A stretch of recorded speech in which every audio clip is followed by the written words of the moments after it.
Army of the Dead. Army of the Dead is a new zombie movie just released on Netflix from the mind of Zack Snyder. So the plot of this movie is that Las Vegas has become a city of zombies, and it's been contained and kept away from the rest of the United States, and they're finally ready to just drop a nuclear bomb on it and blow up all the zombies. The catch is that there is a guy who has hundreds of millions of dollars in a bank vault in Las Vegas, so he tries to get a team together to go get the money for him before the city explodes. This movie stars a lot of familiar faces, most notably Dave Bautista in the lead role. I recognize some of the other people from other shows I've watched, or like one of them is a stand-up comedian, but all I could think was I never thought I'd see a movie where Drax the Destroyer is fighting zombies alongside Sister Encarnacion. For starters, I want to say that this movie had a good trailer. When the trailer dropped, I was like, okay, this movie looks like it's going to be fun.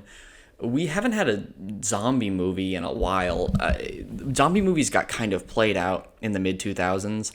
The Walking Dead really jumped the shark a long time ago, and, around the time of World War Z, I had a feeling that zombie movies were kind of on their way out. So now that there's been a little bit of a break from those, it was interesting to see what a new take on it might be and see if it could refresh the genre. That being said, I went into this movie with a very positive attitude, really wanting to enjoy it. And before I get into too many specifics, I do want to bring up that I noticed that Zack Snyder is not only the director of this movie, but the director of photography as well, which you don't usually see. And for those who don't know, a director of photography is the cinematographer, and what they do is they help make sure all the shots look really nice, that they're composed well, and they work in tandem with the director to make sure all the shots are looking the way that they should and that they're good. Roger Deakins is probably the best cinematographer out there, so look up his work if you want to know what it looks like when you have a good cinematographer. And the reason I bring that up is because I think having a good cinematographer there with you when you're the director helps give you checks and balances. You might think something looks great, and the cinematographer might go, well, wait, it might look better this way. When you're both of them, there's nobody there to be like, no, we should change this. You just do whatever you want.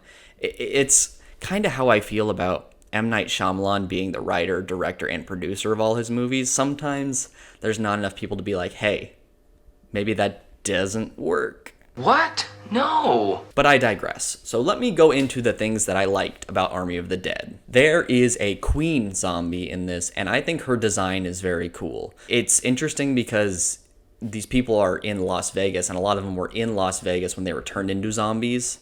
So she's dressed like she was maybe a showgirl or something. It's not provocative, but it's like, I've never seen a zombie dress like that. She looks like the queen. It's cool.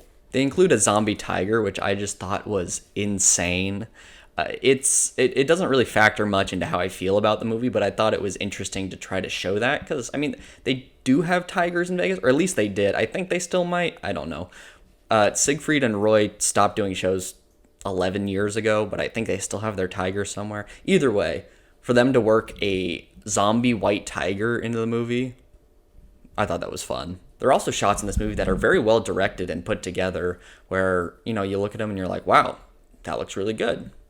Good for you, Zack. But on the whole, there are a lot of problems with this movie. First and foremost, the writing is very, very bad. The characters are bland and stereotypical. Their dialogue is pretty cliche. And in terms of story structure, I thought, like I said before, that this was going to be kind of a new take on a zombie movie, because the plot doesn't sound like a lot of other zombie movies. But over the course of the runtime, it kind of just evolved into every other zombie movie I've ever seen, and that just gets kind of boring and repetitive. The pacing of this movie isn't good, and part of that is because whenever the movie tries to get emotional or deep, it doesn't work, and it just serves to slow the story down.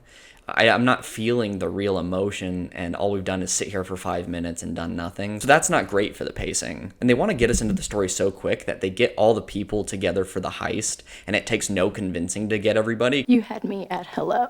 Because they just kind of want to get past that part and get all the crew together so they can get going.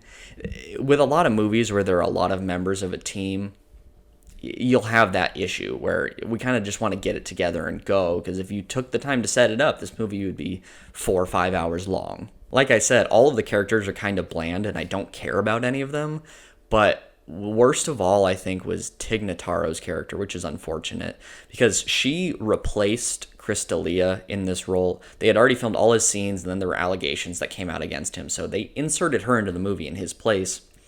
And once you know that, it's so easy to tell that that happened. There are a lot of odd shots that seem out of place where it's only her or she was clearly just added to the scene.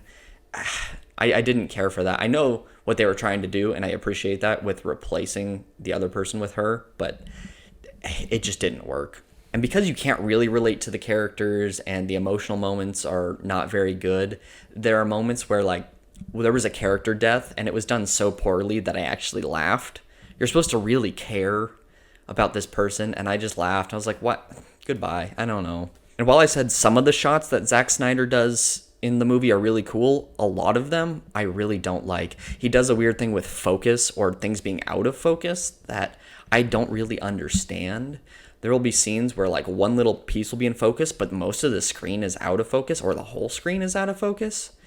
I get what he's trying to do, but it doesn't look good. And I was just like, oh, why would you choose to film it like that, Zack? There are plot points that just don't really make any real sense, and they're only there to increase the tension or to try to get us to a place where we might enjoy the movie and it might be more exciting, but it doesn't feel earned, and it's not satisfying as an audience member. And because Zack Snyder is the needle drop song choice king, he does that a lot in this movie too. He includes songs that are either popular songs or covers, bad covers of popular songs, and a lot of times they don't work in this movie.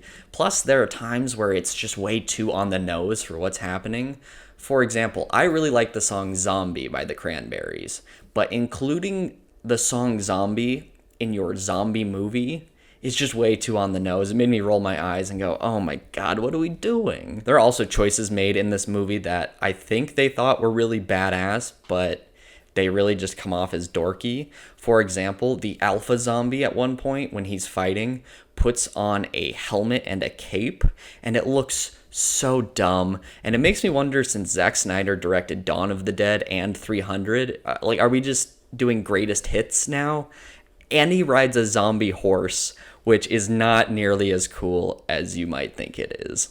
Truthfully, when I reached about the halfway point in this movie, my interest started to wane, and I really just kind of wanted to be done with it. When all is said and done, this movie is kind of a disappointment and didn't really live up to its potential. I'll give it a 5 out of 10. Army of the Dead stays dead. I think this is just going to go down as one of those movies where the trailer was significantly better than the actual movie. And if you're looking for an actual good zombie movie to watch, go watch Shaun of the Dead. That's a great movie. The best zombie movie ever made, in my opinion. Alright guys, well if you like this video, please like and subscribe. I'd really appreciate it. It helps the channel out, and check back for more reviews soon. You ready to play? Thanks a lot, and I'll see you next time.